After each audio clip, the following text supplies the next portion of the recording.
Kebijaksanaan Jaka Tingkir bagian 15. Heh, Kisanak. Kau ini siapa, orang mana dan hendak kemana? Tiba-tiba Sudarso bertanya dengan bentakan keras. Akan tetapi pemuda tampan itu agaknya tidak mendengar bentakan ini, buktinya ia menoleh pun tidak, berjalan terus dengan kepala tunduk dan mata memandang ujung kaki yang bergerak perlahan. Berkedip pun tidak.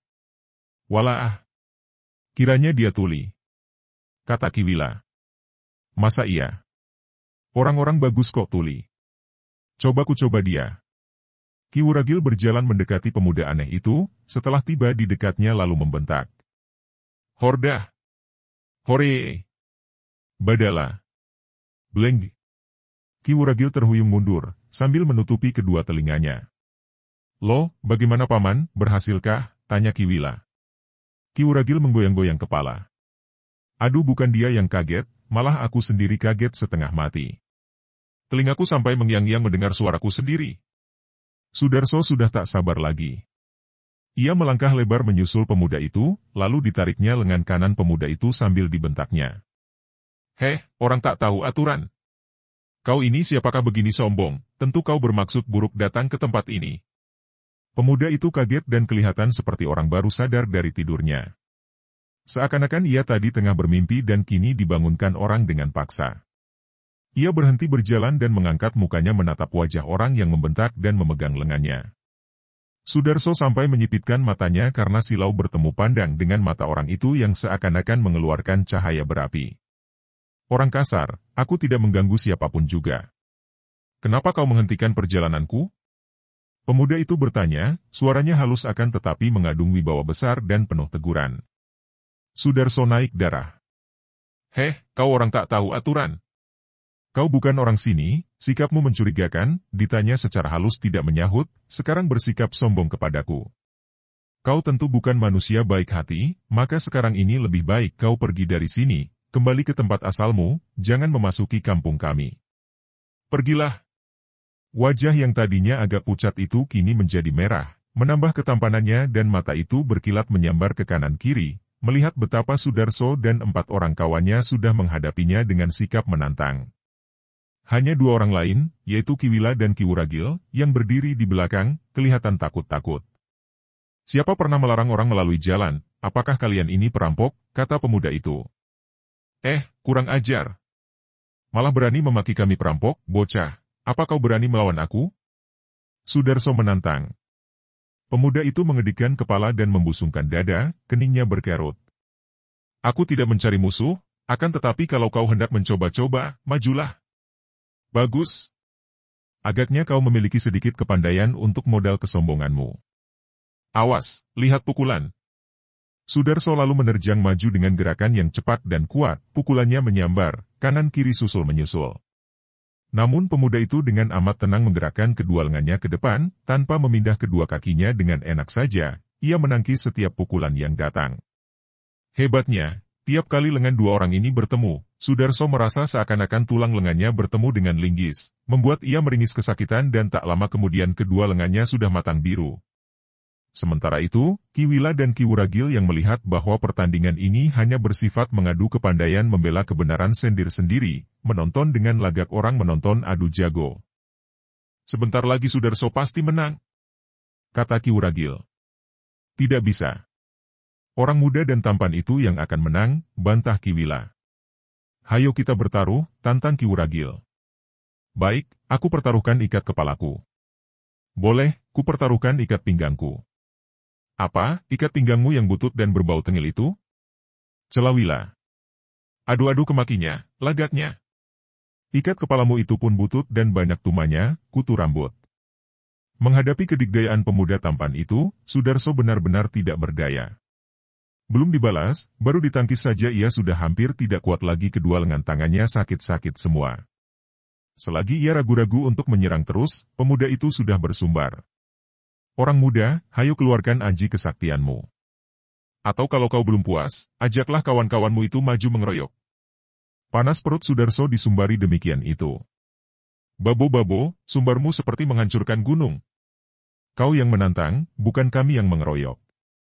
Teman-teman, hayo kita rampungi manusia sombong ini, biar dia kapok.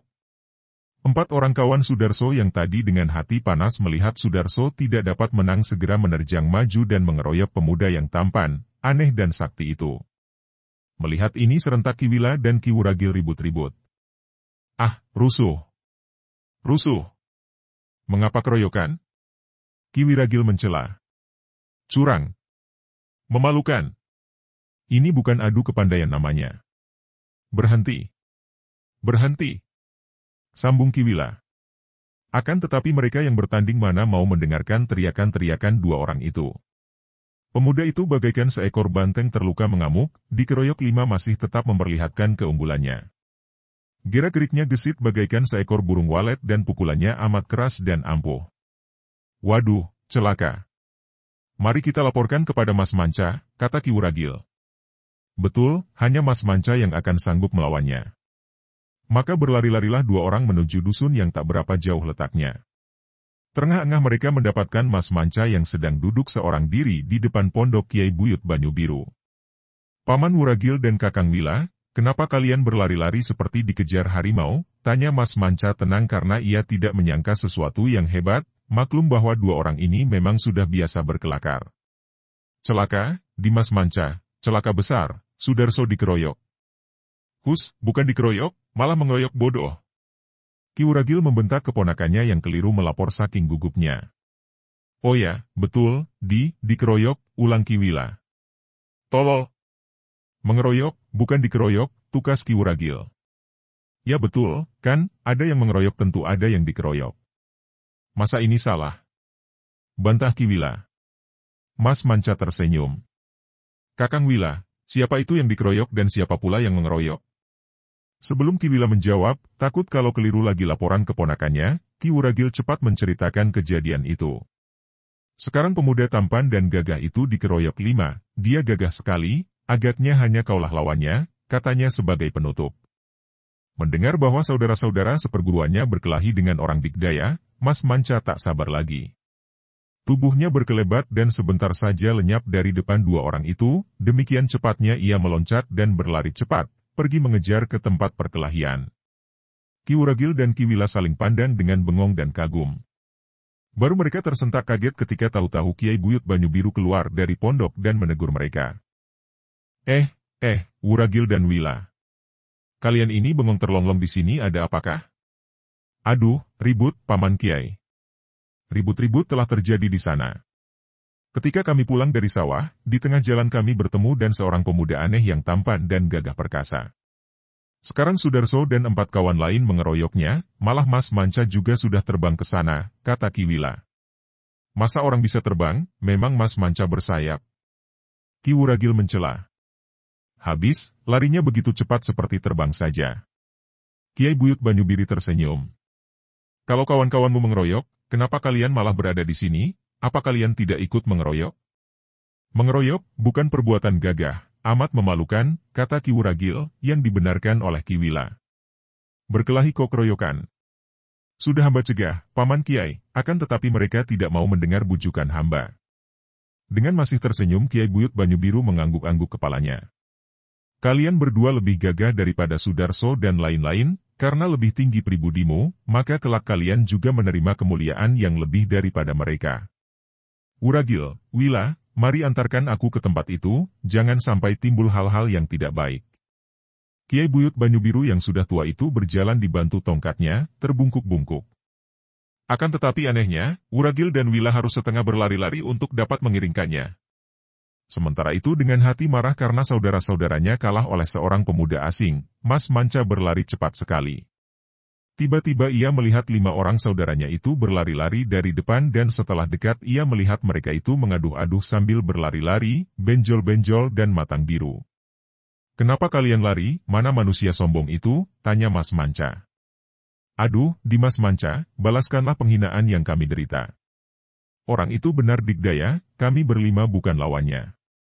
Itulah dia datang ke sini belalah kami, kata Sudarso yang masih puyeng dan matanya berkunang-kunang karena tadi ia kena ditempiling oleh tangan pemuda itu yang ampuh bukan main. Keparat, berani menghina saudara-saudaraku, seru Mas Manca sambil meloncat ke depan memapaki pemuda yang berjalan perlahan ke arah mereka itu. Sudarso dan kawan-kawannya yang tadi sudah lari ketakutan, mendapatkan hati lagi dan mereka lalu